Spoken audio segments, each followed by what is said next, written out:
This video is about how to care for Flaming Katy houseplants, otherwise known as Kalanchoe Blossfeldiana. Kalanchoe Blossfeldiana is a fantastic flowering succulent plant that provides beautiful blooms for months at a time over the winter and the springtime. It's really popular because it does flower for so long and provides a splash of colour in your home over the winter time when your options for flowering houseplants are more limited. We're going to discuss all the aspects of how to care for this plant so you can keep it looking brilliant and beautiful for as long as possible. If you like this video, please consider subscribing to the channel and liking the video. And if you want to read more about Flaming Katy houseplants, I've written an accompanying article over on my website, smartgardenguide.com. I'll place a link to that article in the description below.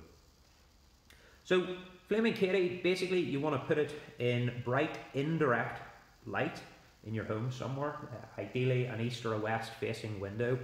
Doesn't tend to like too much direct sunlight, so a south facing window or more than 1 to 2 hours of direct sunlight per day, and it can start to wilt. The leaves can get scorched and sunburned, so try to keep it in bright but indirect sunlight, and that's best for it. It wants a well draining soil, so it doesn't like its roots to be constantly in water, waterlogged. The roots need good aeration, so you want a well draining soil, so that after it's been watered, the roots have taken up as much water as they want. The remaining water doesn't sit about and cause problems. And one of the main problems with these Flaming Katy houseplants, and with a lot of houseplants in general, is that people do tend to overwater them. They do get fungal diseases and root rot, and that leads to the death of a lot of houseplants. So err on the side of underwatering your Flaming Katy and you'll not go too far wrong. A good way to tell actually if your Flaming Katy houseplant does need watered is actually just to feel the soil. So forget about the plant, feel the soil. If you can feel down and the top half of the soil is dry, then you know your plant needs watered. If you touch the soil and the first inch or two are still damp, it doesn't need watered. There's plenty of water in the pot, so leave it another day or two and check again. In terms of temperature, Flaming Katy will thrive well in an indoor location. 65 to 80 degrees Fahrenheit, or that's about 18 to 27 degrees Celsius is ideal. So that fits nicely with the temperatures that most of us keep our homes at for most of the year. Fertilising, not a huge priority for a Flaming Katy houseplant.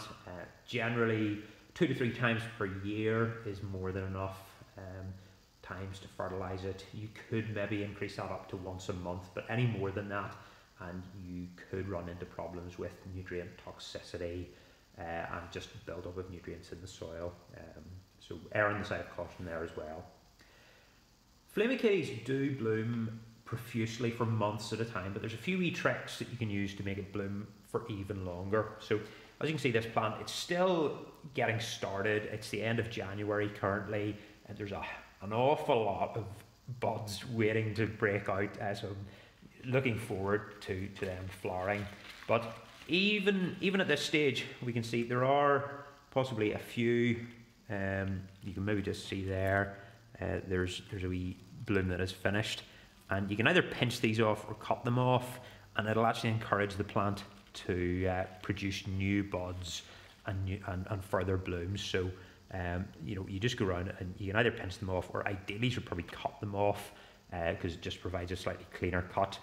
You know, and you're less likely to introduce disease. But as you can see, you want to take off the dead blooms, the spent blooms, and this will encourage more buds, more flowers, and you can sometimes keep these flowering for 3, 4, 5 months if you're lucky.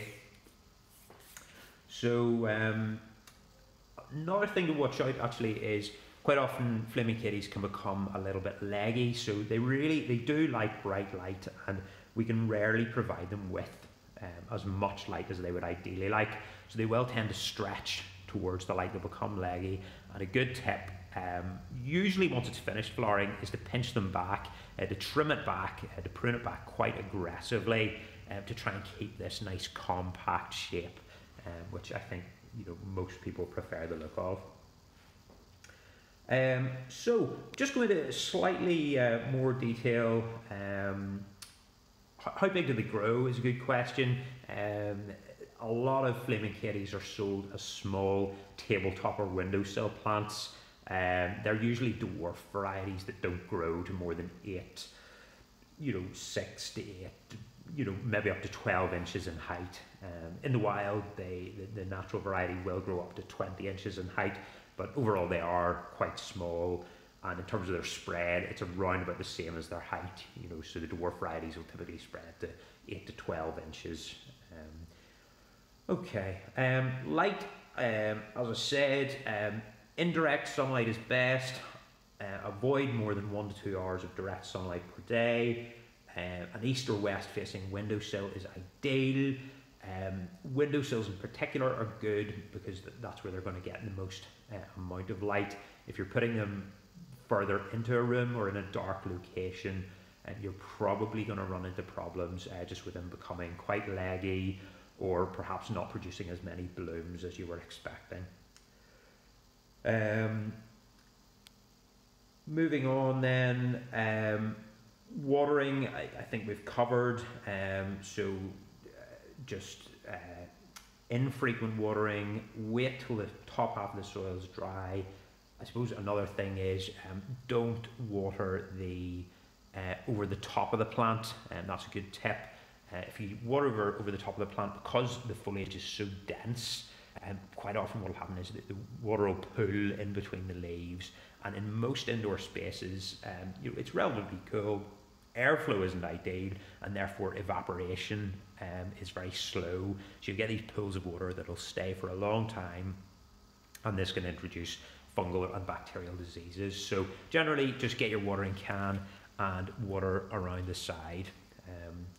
Interestingly, the way I have this set up here, I don't have it planted directly in this plant pot. I've got it planted in an inner pot, and the idea behind that is I've got this inner pot with plenty of drainage holes. So when I'm watering this, I'll actually just take it out of the inner pot, take it over to the sink, and run some water through the pot until it drains out the bottom, and then I'll maybe leave it for a minute or two in the sink to let the excess water drain off before putting it back in its pot. And I actually have this pot set up with I've actually got some old tiles at the bottom of this outer pot, and the reason I've done that is just to raise the inner pot up slightly, so that if there is more water draining out of the bottom of this pot after I've watered it, that it doesn't sit in a puddle of water for a period of time. So it raises up, any water that drips out falls to the bottom of the pot, and it doesn't cause any problems.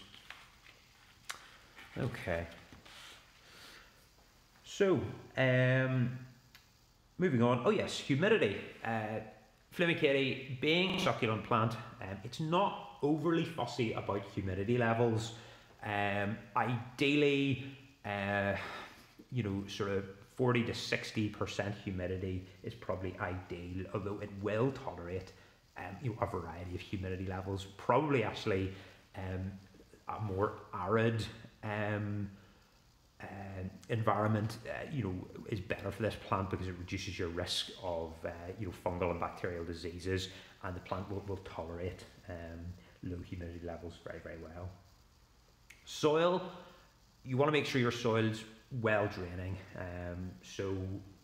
You could, in terms of potting this one up, I think I just potted this up with a combination of just standard potting soil 50% and 50% cactus mix. Now that's a slightly lazy way of doing it, but it was convenient for me, and that just produces a faster draining potting mix for this plant. Alternatively, equal mixes, an equal composition of perlite, coarse sand, and potting compost would be ideal, because then you're getting a nice fast draining soil, but plenty of organic material in there as well. Pruning, Flaming Katy, dead easy. They tolerate pruning really, really well.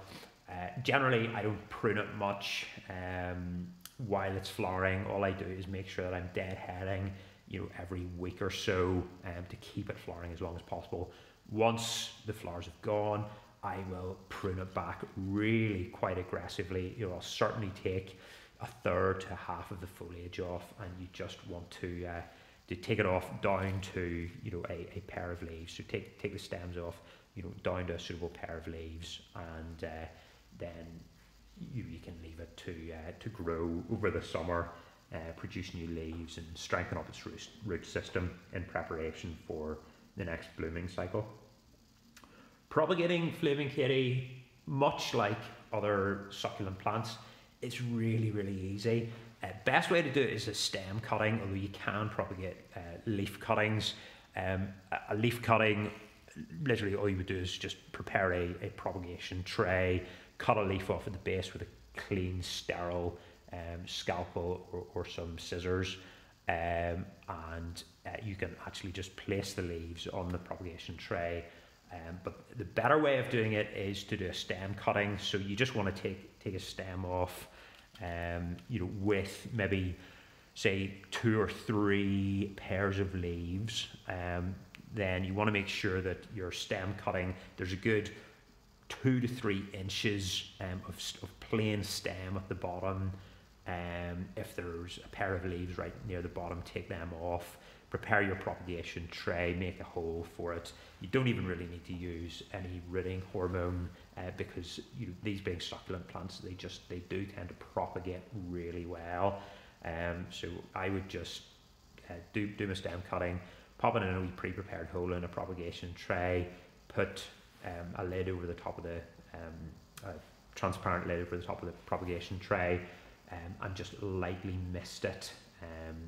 Every 1 to 2 days, and within 3 or 4 weeks there should be good root generation, and within 4 to 6 weeks you can pop them up individually.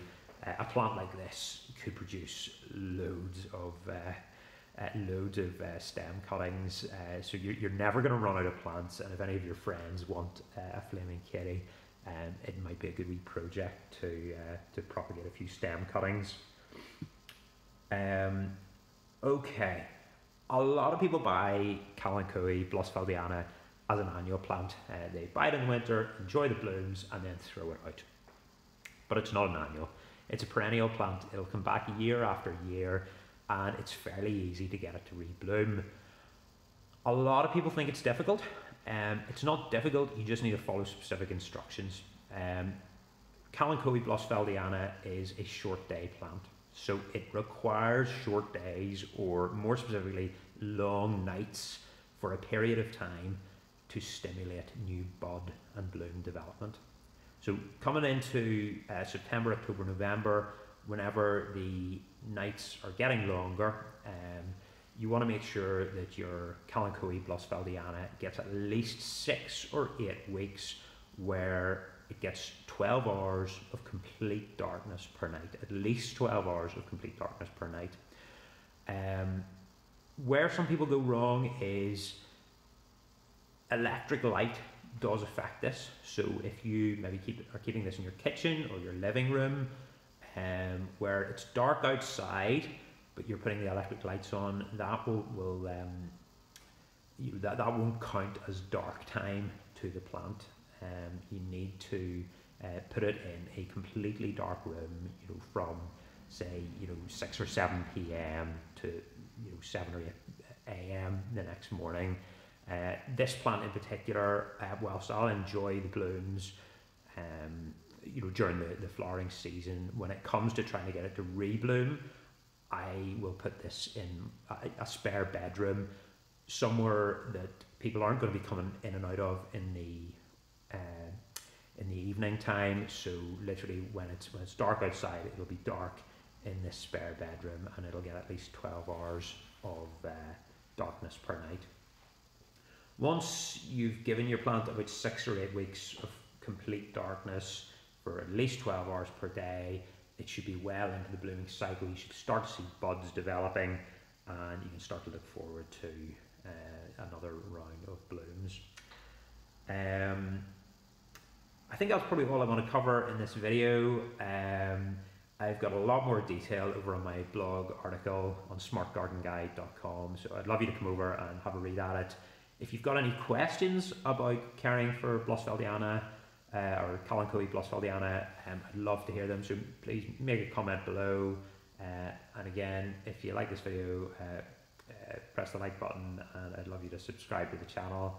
Many thanks for watching, and until the next video, bye.